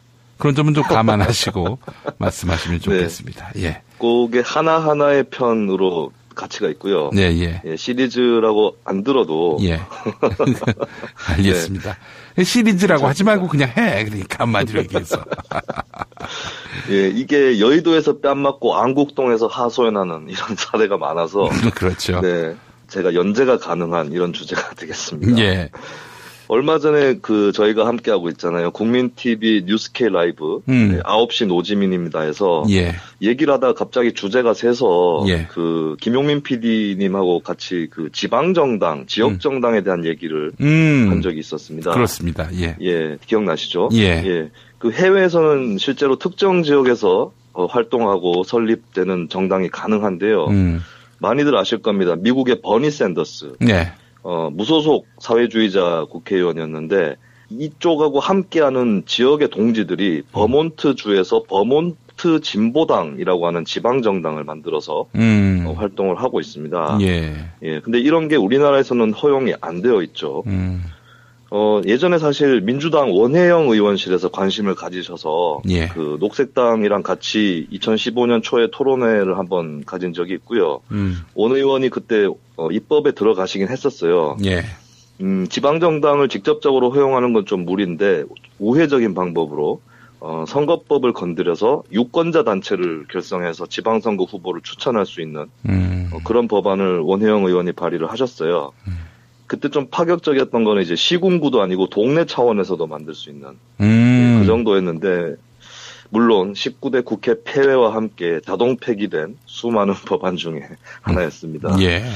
어쨌든 이 지역 정당을 허용한다라는 거는 해당 지역의 특수성이나 또 그 지역 내에서의 구도 이런 거에 맞춰서 정당을 만들 수 있게 해줌으로써 어떤 지방자치를 성숙시키는 효과가 있거든요. 예를 들면 저도 지역에서 활동을 하다 보면 저는 녹색당인데 뭐 정의당이라든가 또 다른 정당이라든가 이분들하고 같이 하게 될 때 이 지역 사회에서는 저분들하고 같은 당처럼 활동을 해도 괜찮을 텐데 이런 생각들을 할 때가 있어요. 예. 그래서 이런 경우, 그러니까 지역 정치와 중앙 정치 간의 구도가 많이 차이가 나고 지역에서 또 결이 다른 그런 상황에 처해 있다면 지역에 맞는 정당을 또 다른 차원에서 허용을 해주는 그런 게 필요할 텐데 지금 한국정당법이 그것을 불허하고 있는 상황이죠. 그리고 또 하나 지방정당 말고도 그 정당연합정당이라는 게 있습니다. 예. 인간이 먼저다. 어디서 많이 들어본 얘기죠. 예. 사람이 먼저다의 원조일 것 같은데요. 인간이 먼저다라는 캐치플레이즈로 프랑스 대선에 나섰던 장릿 멜랑숑, 아이고 발음도 어렵네. 네, 멜랑숑이라는 사람이 있습니다. 이 사람이 좌파 전선의 후보인데요. 이 좌파 전선이 바로 여러 좌파 정당이 다 같이 들어가 있는 정당연합 정당입니다. 예. 그리고 예전에 그리스에서 왜 재정 긴축에 반대한다 이러면서 국민투표를 실시를 하지 않았습니까? 그때 한국의 녹색당이 이제 녹색당 국제연대 차원에서 당시 지금도 집권당이죠. 그리스의 시리자를 응원하는 논평을 냈었는데 예. 그럼 녹색당이 뭐 시리자랑 뭔 상관이야 이렇게 볼 수 있겠는데 어떻게 된 거냐면 시리자라는 정당 안에 그리스 녹색당이 들어가 있어요. 이런 정당연합 정당은 정당들이 통폐합을 한 게 아니라 독자적인 정당 조직을 그대로 유지한 채 또 다른 정당 안에 모일 수 있는 네, 그런 제도가 되겠습니다. 그래서 이렇게 해외에서는 특정 지역민끼리 또 정당을 만드는 지방정당도 있고 또 한편으로는 정당끼리 모여서 또 다른 더 큰 정당을 만들 수도 있는 이런 사례들을 또 어렵지 않게 찾을 수 있고요. 이 정당연합정당 같은 경우는 좀 어떤 유권자들의 스트레스를 또 풀어줄 수 있는 제도가 될 것 같습니다. 왜냐하면 다양한 정당이 있어야 된다 이렇게 생각은 하시는데 투표용지에는 또 한 장에 표는 한 개씩 찍어야 되고 그래서 항상 심하게 고민을 하시다가 어쩔 수 없이 조금 될 만한 정당이나 후보에 투표를 하는 이런 분들이 또 김용민 브리핑 애청자 같은 진보적인 정치 고관심층에 많이 계실 것 같은데요. 근데 만약에 뭐 정당연합 정당이 허용이 된다 하면은 예를 들어서 김용민 연합이 있고 거기 안에 뭐 정동지당, 이완배당, 김수민당 이렇게 속해 있다 가정을 하면 정동지당이 너무 극자적이고 세가 약해서 정동지당을 보통 때 찍으면 그 표가 다 사표가 되고 이렇더라도 정동지당이 김용민 전선에 들어가 있으면 정동지당에 투표한 그 극소수의 표도 김용민 전선으로 또 표가 귀속이 돼서 그러니까 표를 그나마 좀 모을 수가 있는 거죠. 작은 정당들이 모여서. 그런데 김용민 말고 나머지들은 이 급이 맞나 모르겠어요. 급이 좀 안 맞죠. 그 김용민이라고 하면 그 자유당원인데 그래도 여기서 받아주는 거가 아니 그거 말고 네 어떤 거요? 아니 어떻게 인지도의 급이요? 아니 정동지당 정도면 좀 대적할 수 있지 않나요? 정상근이가 어디 가서 명함을 내미나? 아니 그 관훈 나이트 클럽 하실 때마다 정동지 맨날 이러시다가 안 보일 때는 이렇게 취급을 하시니까 하여튼 뭐 커가면은 일단 밟아줘야 됩니다. 예. 예. 김용민 전선으로 이름을 지은 거는 정말 적절하지 않은 제가 가정을 한 것 같거든요. 예. 이렇게 관용적이지 않은 김용민 전선인데 어쨌든 이런 제도가 되면은 소수 정당끼리 모여서 조금 더 이렇게 새를 불려서 미래를 도모해 볼 수 있게 되는 그런 게 있고 그리고 유권자들 입장에서도 각자 나름의 가치가 있는 것도 인정하는데 이거 표를 줄 때 좀 딜레마야 하는 그런 부분들이 또 해소가 되는 거겠죠. 그래서 이렇게 정당연합 정당이나 지방정당이 가능한 이런 체제가 다층형인 정당 체제라고 볼 수 있다면 한국은 그냥 단층형이죠. 예, 이걸 만든 게 결국에 한국의 강한 정당에 대한 규제라고 볼 수 있겠는데 일단 정당 등록 요건이 한국처럼 까다로운 나라가 잘 없습니다. 중앙당을 반드시 서울에 두게 돼 있다. 이것도 좀 웃기고요. 그렇죠. 그건 예, 정당이 마음대로 할 수 있는 부분일 텐데. 그리고 1,000명 이상의 당원이 속한 광역시도당 이게 5개가 있어야 정당을 만들 수가 있습니다. 그렇다 보니까 지방정당을 만들 수가 없는 것이겠죠. 그 해외는 당이 수천 개 있는 나라도 있는데 한국에서는 최소 5,000명 이상을 모아야 당을 만들기가 가능한 거니까요. 전혀 다른 환경에 있다고 볼 수가 있겠고 제가 예전에 녹색당 상근할 때 갑자기 그 사무실에 어떤 분이 들어오셨어요. 그래서 좀 뜸을 들이시다가 하시는 말씀이 얼마 전 퇴직을 했는데 정치의 뜻이 있고 그리고 무소속으로 그냥 나가는 건 아니라고 생각한다 해서 당을 창당하려고 한다. 네, 어떻게 해야 창당을 할 수 있냐, 녹색당 어떻게 했냐 이렇게 찾아오신 분이 계셨어요. 그래서 예. 제가 창당 상담을, 창업 상담이 아니라 창당 상담을 한 적이 있었습니다. 창당 컨설턴트. 그렇죠. 예. 근데 참, 제가 이 정당법을 넘어설 수가 없었다. 네, 창당 요건부터 해서 또 창당을 하더라도 생기는 여러 제약들이 많습니다. 그 말씀을 드리니까 그분이, 그러면 너무 힘든데, 이렇게 단념을 하시더라고요. 그래서 이제 대신에 제가 말씀을 드렸습니다.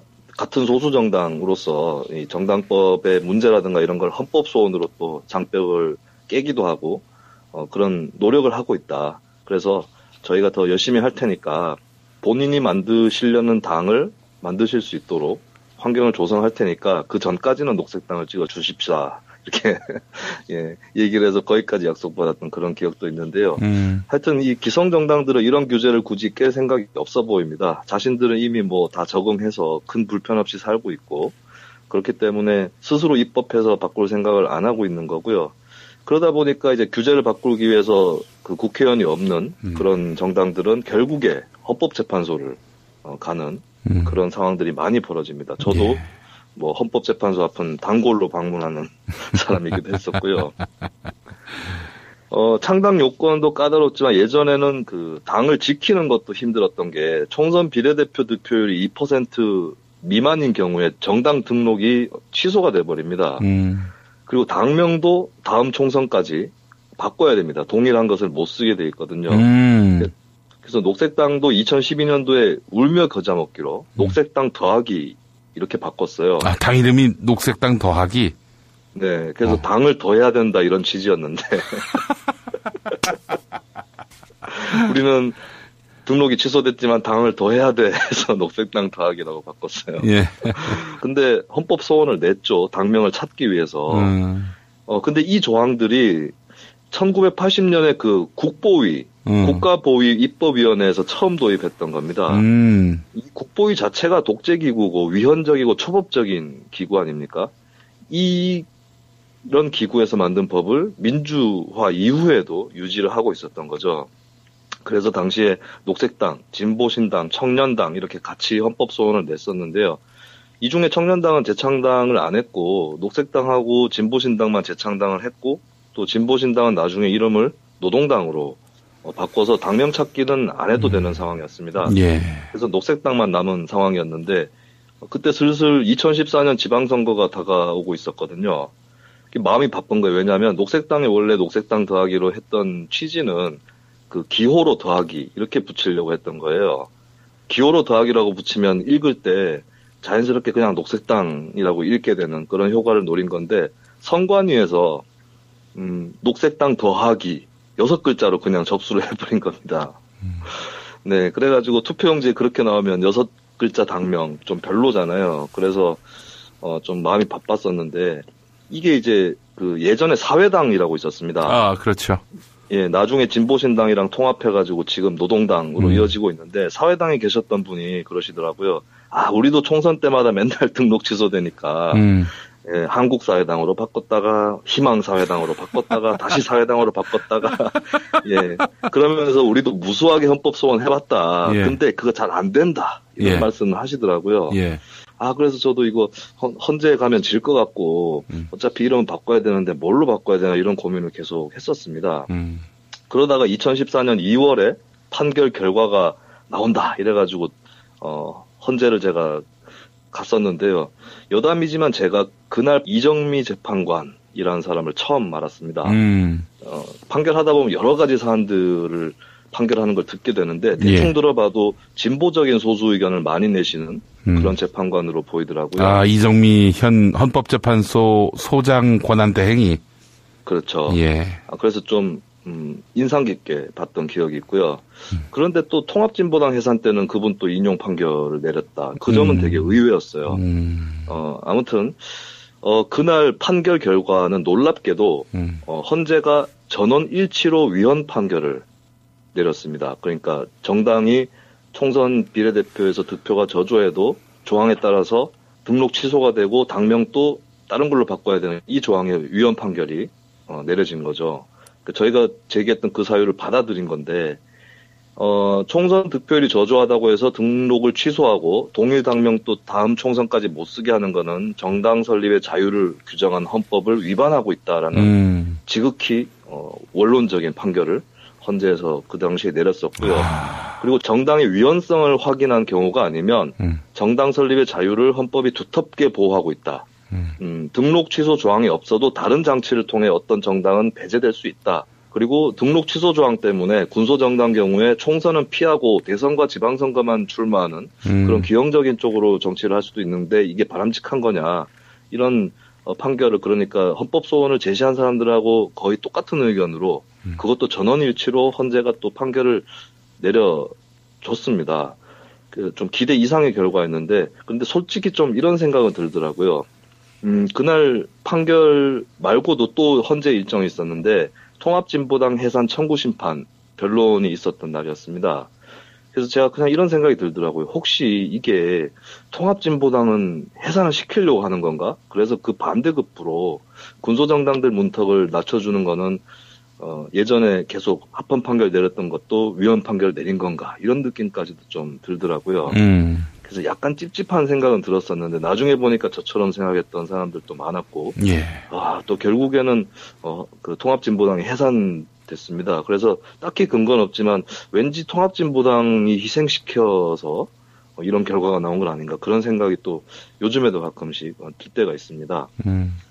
아무튼 그 판결 때문에 2% 득표율이 안 됐다고 해서 당도 새로 만들어야 되고 당명도 새로 지어야 되는 그런 군소정당의 비애는 끝이 났는데 그런데 이것 말고도 제가 나중에 계속 말씀드리겠지만 상당히 정치와 정당을 옥죄는 그런 제도들이 많이 남아있고 헌법재판소가 또 합헌을 내리기도 하고 위헌을 내리기도 하고 이렇게 엇갈리고 있는데요.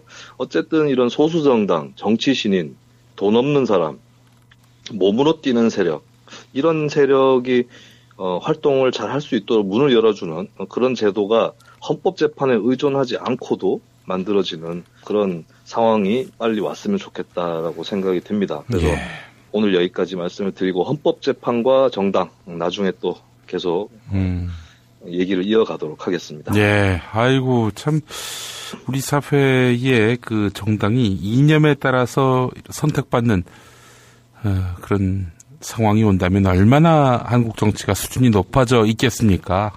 그죠? 네. 지금은 뭐 그냥 지역이라고 혹은 뭐 진보라고 보수라고 이런 것이 아니라 노동의 가치가 중하다고 판단되면 노동당 그리고 환경의 가치가 중요하다고 판단되면 녹색당 이렇게 지지를 하고 또 자유의 가치가 중요하다 할 때는 또 자유당 어떠세요? 네, 뭐 당연한 것이 되겠고요. 그리고 어떤 분들은 그렇게 다양한 정당보다는 두 당이 딱 있는 게 좋은 정당 아니야? 뭐 그렇게 생각하시는 분들도 계실 텐데요. 미국식으로? 네, 그게 뭐 옳다 그러다 이 얘기를 이 자리에서 안 하더라도 판단은 사실 유권자들이 하는 몫일 텐데, 근데 한국 같은 경우는 유권자들이 판단을 하기 전에 제도적으로 강하게 정당들이 설 수 있는 자리를 규제를 해버리는. 그래서 애초부터 유권자들의 선택에 의해서 그렇게 된 게 아니라 제도가 알아서 그 다양한 정당이 그렇게 병립하는 상황을 막아버리는 그런 상황이고 한국처럼 이렇게 정당법이 되게 규제가 강하고 선거법도 일일이 규제하는 그런 나라가 잘 없다고 합니다. 어지간하면은 그냥 알아서 정당이 알아서 활동해라. 방식은 너네가 알아서 해라. 이렇게 풀어주는데 예, 우리나라는 굉장히 규제가 강한 그 참 특이한 게 박근혜 씨가 규제를 물에 빠뜨린다. 이런 험악한 표현을 쓰면서 그 중에서 건질 규제만 견지겠다. 뭐 이런 식으로 발언을 했는데 이런 정당에 대한 규제는 전혀 풀 생각이 없는 네, 그런 것이 또 박근혜 정권이나 뭐 자유한국당, 한국의 수구 보수 세력의 또 자화상이 되겠습니다. 아이고 답답합니다. 알겠습니다. 김수민 전 의원님 오늘 말씀 잘 들었고요. 이런 세계가 있는 줄 잘 몰랐습니다. 오늘 좋은 깨우침 주셨네요.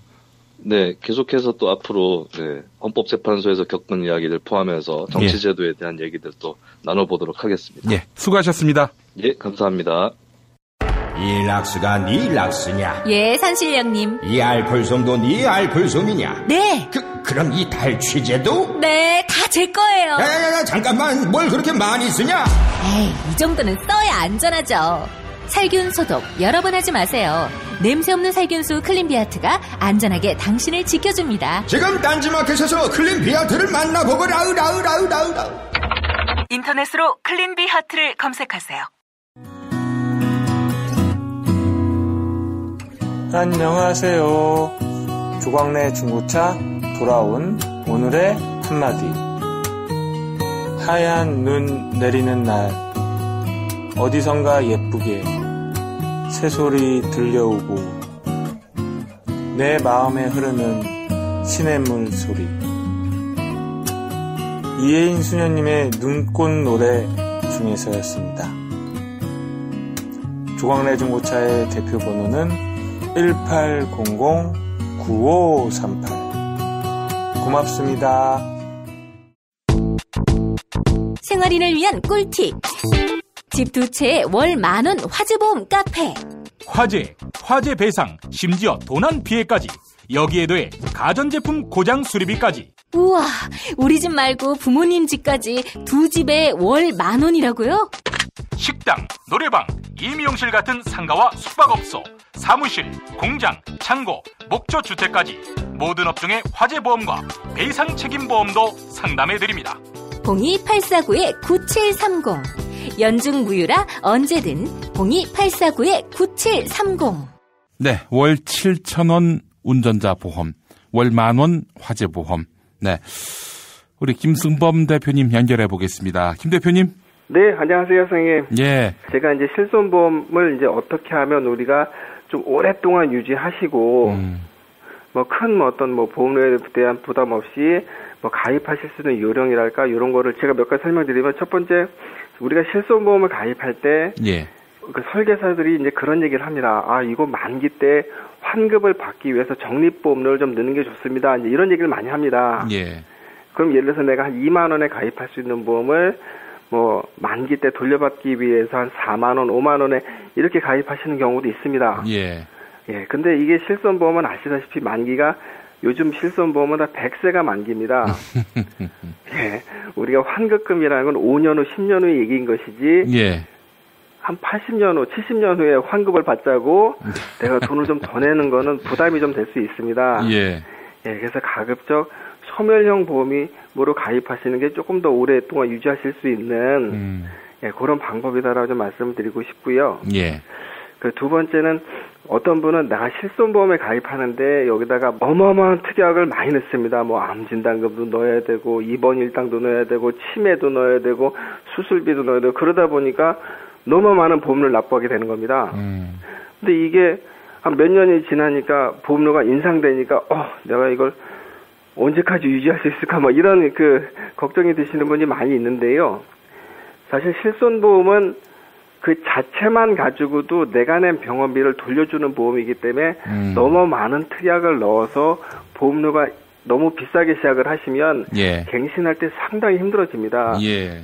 그래서 저는 오히려 실손보험을 가입할 때 몇 가지 특약만 놓고 최대한 저렴하게 가입하고, 정말 안보험이 필요하신 분들은 안보험을 따로 좀 저렴하게 가입하시는 그 방법을 쓰시는 게 조금이나마 좀 더 보험을 오래 유지하는 방법이 아닌가. 예.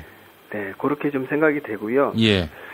그리고 이제 세 번째는 자녀보험을 굉장히 보험료를 비싸게 가입하시는 분들이 많이 있습니다. 예. 이게 또 자식에 대한 사랑의 징표로 생각하는 분도 많고요. 예. 네네. 이게 보험은 아시다시피 나이가 젊거나 어리면 보험료가 비싸지 않습니다. 예. 물론 태아 같은 경우는 상당히 보험료가 비쌀 수 있지만은 예. 우리가 보통 뭐 한 5살, 6살, 뭐 아니면 10살, 15살 이런 보험료 굉장히 쌉니다. 예. 그럼 싸면 싸게 가입하면 되는데 대부분 뭐 이제 보험료가 이제 자녀보험에서 우리가 보험료 낭비가 굉장히 많습니다. 예. 그래서 자녀보험은 너무 많은 투자를 하지 않으시는 게 좋겠다. 예, 그 말씀을 좀 드리고 싶고요. 처음에 우리가 이제 적립보험료를 너무 많이 넣는 거는 워낙 긴 기간 동안 이제 유지하셔야 되는 보험이기 때문에 적립보험료 때문에 내가 이제 납입하는 보험료가 부담스러워질 수 있다라는 그런 측면이 있고요. 예. 두 번째, 특약을 너무 많이 넣었을 때 보험료가 좀 힘들어지시는 이제 그런 것들도 있고요. 그다음에 자녀보험에 대해서는 우리가 좀 다시 한번 그 자체가 비싸지 않기 때문에 좀 저렴하게 가입하시는 방법을 좀 찾아보시는 게 좋겠다. 예. 좀 그런 좀 말씀을 드리고 싶고요. 예. 저한테 물어보시는 분한테 제가 이제 제일 먼저 반대로 이제 물어보는 게 한 달에 납부할 수 있는 보험료가 얼마 정도 가능하십니까? 그러면 뭐 예를 들어서 저한테 한 5만 원 정도다라고 말씀하시면 저는 반대로 3만 5천 원 정도에 설계를 해드립니다. 예. 왜 그러냐면 그렇게 해야 더 오랫동안 유지할 수가 있거든요. 특히 이런 불경기에서 보험 해약하시는 분들이 엄청나게 많습니다. 예.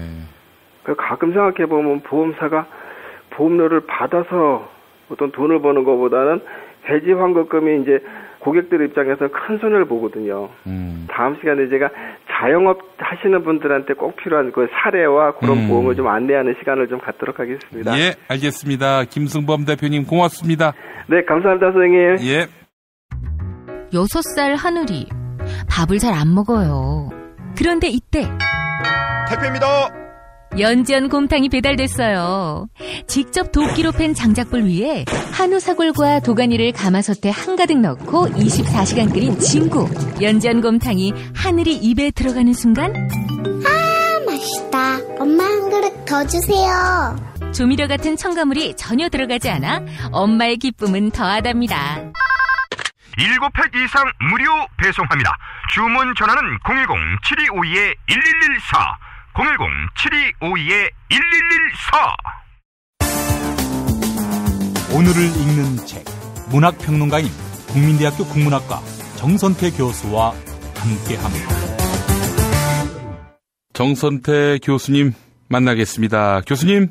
네, 안녕하세요. 예, 열심히 달려와서 주말입니다. 네, 드디어 또 주말입니다. 예, 주말이면은 또 숙제를 해야 되는.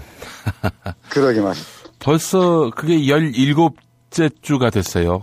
만 4달이 되는 셈이죠? 예.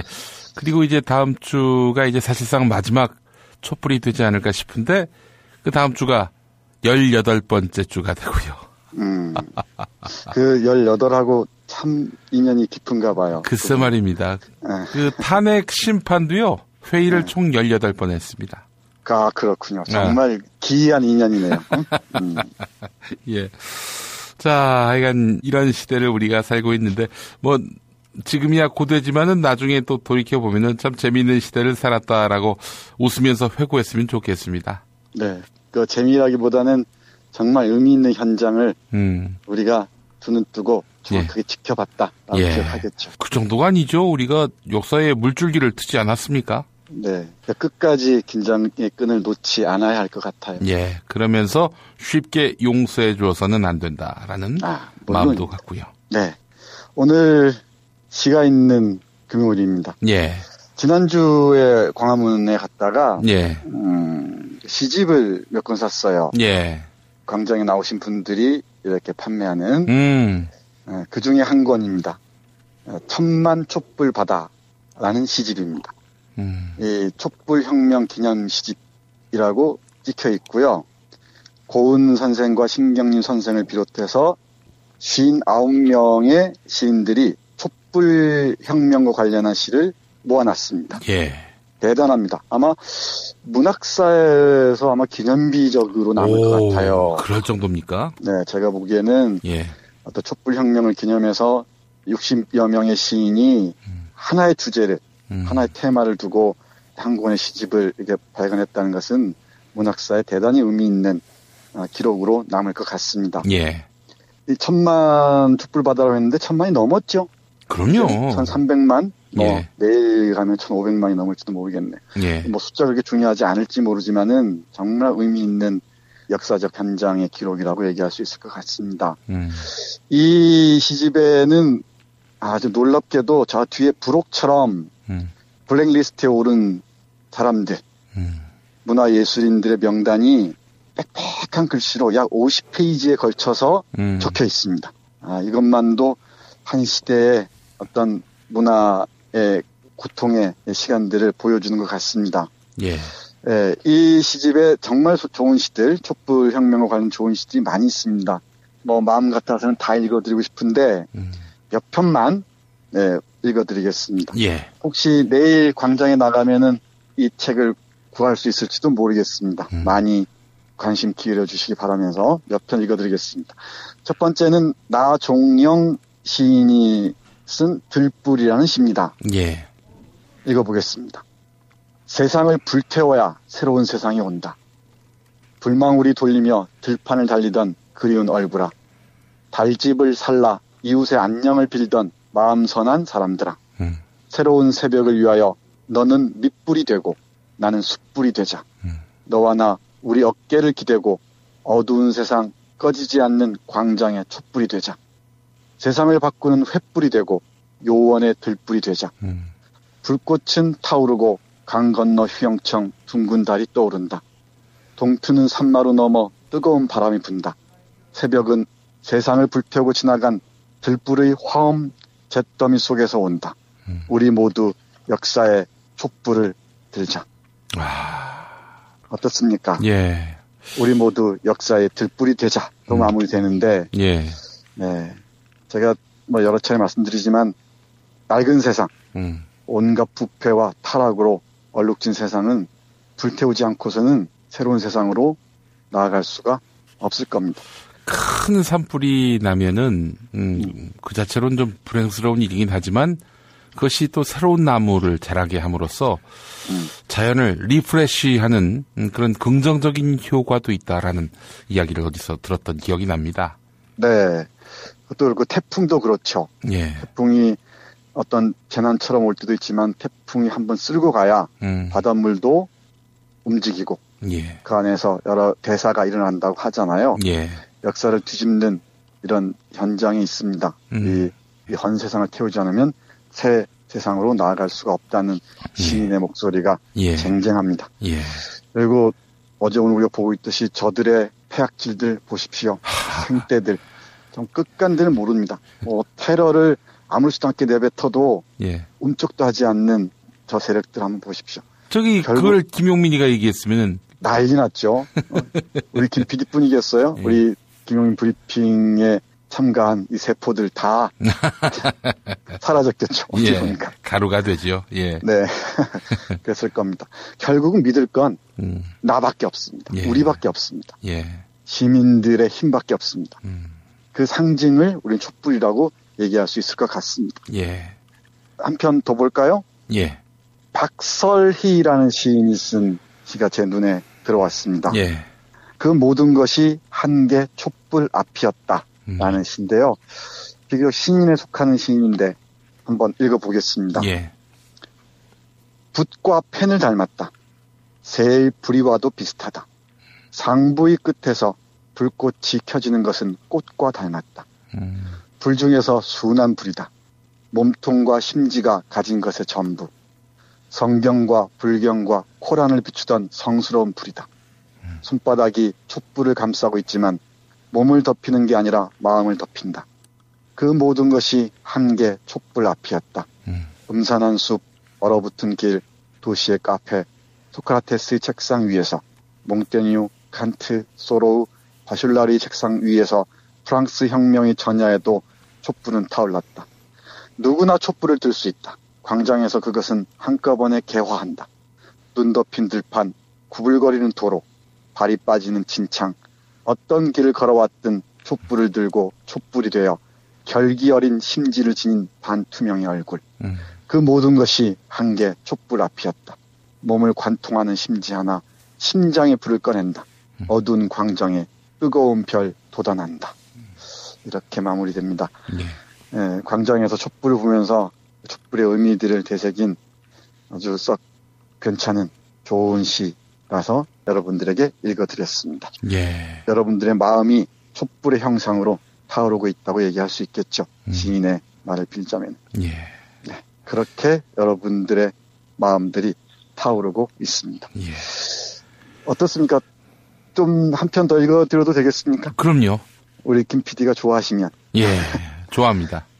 이 시에서 고은 선생 시와 원무라고 해서 그 신경림 선생 시가 실려 있는데요. 이 시집은 다음 주에 한 번 더 할게요. 아까우니까. 예. 오늘은 신경림 선생의 시부터 읽어드리도록 하겠습니다. 원무라는 시입니다. 원무. 예. 이 촛불의 역사적 의미를 읽어내고 있는 아주 그 힘찬 시처럼 들립니다. 읽어보겠습니다. 머리에 띠를 두른 동학군들이 보인다.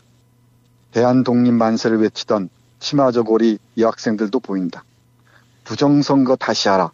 저것은 학생들의 데모대다. 군사독재 반대를 외치던 광주의 함성도 들린다. 넥타이를 맨 중년들의 행진도 따른다. 모두들 손에 촛불을 들었다. 이게 나라냐? 이게 나라냐? 100년이 가도 세상은 달라진 게 없는가? 납작한 초가지북은 높은 빌딩으로 바뀌고 먹을 것 입을 것으로 천진 거리엔 차가 넘치는데도 힘 있는 자는 속이고 빼앗고 힘 없는 자는 속고 빼앗기고 다시 100년이 가도 달라질 게 없다는 건가? 그러나 아니다. 우리는 안다. 세상은 달라져 이제 우리가 힘을 가졌다는 것을. 땀과 피와 싸움으로 얻은 힘이 우리에게 있다는 것을. 다시는 빼앗기지 않을 힘을 가졌다는 것을. 이게 나라냐? 라는 한탄 속에 밴 나라 사랑도 힘이 되고 있다는 것을. 이제 우리 손에는 낫 대신 몽둥이 대신 촛불이 들렸다. 쇠파이프 대신 짱돌 대신 촛불이 들렸다. 우우 달려가고 우우 쫓겨가는 대신 손에 손을 잡고 내일의 꿈을 노래하며 앞으로 나아간다. 동학년과 김인년이 4.19와 5.18이 그리고 6월 혁명이 온통 손을 잡았구나. 세월호로 아들을 잃은 엄마들과 함께 딸을 잃은 아빠들과 함께 둥글게 둥글게 춤을 추며 앞으로 나아간다. 함께 데모를 하리라 생각도 않았던 손녀와 손을 잡고 손자와 어깨를 껴고 보다 깨끗한 새 나라를 향해서 보다 아름다운 새 세상을 향해서 손에 촛불을 들고 둥글게 둥글게 춤을 추며 앞으로 나아간다. 우리들이 살 밝고 아름다운 새 나라를 향해서 우리들 자손들이 살 고르고 바른 새 세상을 향해서 촛불로 하늘과 땅을 환하게 밝히며 촛불로 도시와 농촌을 환하게 밝히며. 네, 이렇게 마무리되는 원무라는 신경림 선생의 시 읽어드렸습니다. 이 현재 촛불혁명의 의미를 동학혁명부터 시작해서 6월혁명까지 그 역사적 맥락 속에서 읽은 아주 우렁찬 결기에 넘치는 그런 시라고 할 수 있을 것 같습니다. 예. 아, 이 좋은 그 시를 또 접하다 보니까 마음속에 또 촛불이 하나둘씩 켜지는 것 같습니다. 네, 그 모습이 보이는 듯하네요. 네, 촛불이 횃불이 될 수도 있을 것 같아요, 요즘에. 네, 저도 요즘 잠을 잘 못 이룹니다. 이렇게 마음이 뭐랄까요, 쿵쾅거리는지 심장이 쿵쾅거리는지 잘 모르겠습니다. 아무튼 내일 또 여러분들 얼굴은 모르지만 광장에서 우리 마음속에 가슴속에 촛불 켜고 만나도록 하겠습니다. 예, 교수님 오늘 감사했습니다. 네, 고맙습니다. 예, 내일 광장에서 뵙겠습니다. 김용민 브리핑과 함께하는 브리핑 대리운전 1522-9687 1522-9687 수익금 일부는 김용민 브리핑 드라마 악인 열전 제작비로 쓰입니다. 박근혜가 구속되면 1회 공짜 이용이 가능한 대리운전 브리핑 대리운전. 브리핑 대리운전 번호 잊지 않으셨죠? 1522-9687 1522-9687. 저는 오늘로 대통령직을 사퇴합니다. 서로 돕고 이끌어주는 문자당.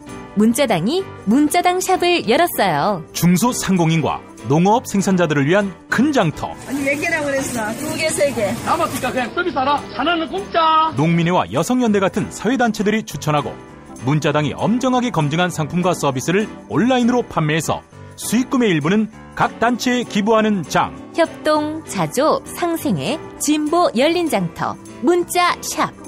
포털이나 SNS에서 문자당을 검색하세요. 자, 매일 일부 코너 뉴스 듣기 능력 평가. 당첨자분들께 도서출판 동산사에서 협찬하는 처음 만나는 국제뉴스 완전정복 보내드립니다.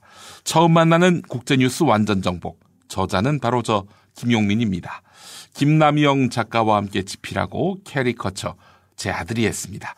처음 만나는 국제뉴스 완전정복. 과거 국제뉴스의 사례를 분석하면서 이 뉴스의 배경이 무엇인지 파악할 수 있도록 도와드립니다.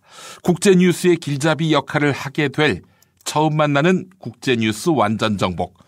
당첨된 분에게는 제 사인이 담긴 책을 선물해 드리겠습니다. 여러분의 많은 관심 바랍니다. 도서와 함께 선글라스도 선물하고 있죠. 프랑스 하우스 아이웨어 브랜드 코페낙스가 협찬해주고 있습니다. 세상에 없던 디자인 코페낙스 아이웨어. 안경업계의 디자인 트렌드를 선도해온 코페낙스에 많은 관심 부탁드립니다. 그리고 매주 금요일 정답자 가운데 한 분께는 거제도 펜션 이용권을 함께 드립니다. 남해 바다가 한눈에 보이는 두모실 펜션. 경남 거제시 장목면에 위치해 있습니다. 포털 사이트에서 두모실 펜션을 찾아주시면 되겠습니다. 금요일 정답자 가운데 다른 한 분께는 남양주에 위치한 독채 무인 펜션 머문 빌리지 이용권을 드립니다. 대지 2,000평과 건물 2동을 오직 한 팀의 고객에게만 서비스하는 펜션이지요. 카페, 바베큐장, 영화, 음향시설 등이 준비되어 있습니다. 포털 사이트에서 머문 빌리지 검색해 주시기 바랍니다. 어제 뉴스 듣기 능력 평가는 우리 외교부가 좋아하는 일본 여당 이름 맞히는 거였는데요. 자민당, 자유민주당이었습니다. 어설픈 농부님, 법꾸라지 우병우와 달리 민주노총 한상균 위원장은 쉽게 구속됐습니다. 법원도 개혁 대상입니다. 연병하네님, 야당 정치인들은 정권 교체에 힘써주세요. 하루빨리 주말을 국민에게 돌려주세요. 라고 하셨고요. 자, 이번에는 어제 피박 퀴즈 당첨자입니다. 당첨자에게는 세상에서 가장 맛있는 김치 이담채 김치를 보내드립니다. 어제 피박 퀴즈는 인류 역사 초창기 성문 법전 가운데 바벨로니아 왕이 만든 법전을 맞히는 거였지요. 함무라비 법전이었습니다. 정답이요. 상식이 통하는 세상 2님, 아침을 김용민 브리핑과 함께합니다. 굳이 텔레비전 뉴스를 볼 필요가 없네요. 라고 하셨고요. 쉼표 없는 우리님, 김용민 브리핑과 맘마이스 잘 듣고 보고 있습니다. 김어준의 뉴스 공장은 라디오로 듣습니다. 아이고 감사합니다. 제일 좋은 분이네요. 네, 김용민 브리핑 2부 마치겠습니다. 애청해 주신 여러분 너무 감사합니다. 안녕. 김용민 브리핑과 함께한 시간 어떠셨어요? 다음 시간에도 보다 바르고 알차며 즐거운 정보로 여러분을 찾아가겠습니다. 팟캐스트 포털 팟빵에서 다운로드하기, 구독하기, 별점 주기, 댓글 달기로 응원해주세요. 잊지 마세요. 다운로드하기, 구독하기, 별점 주기, 댓글 달기.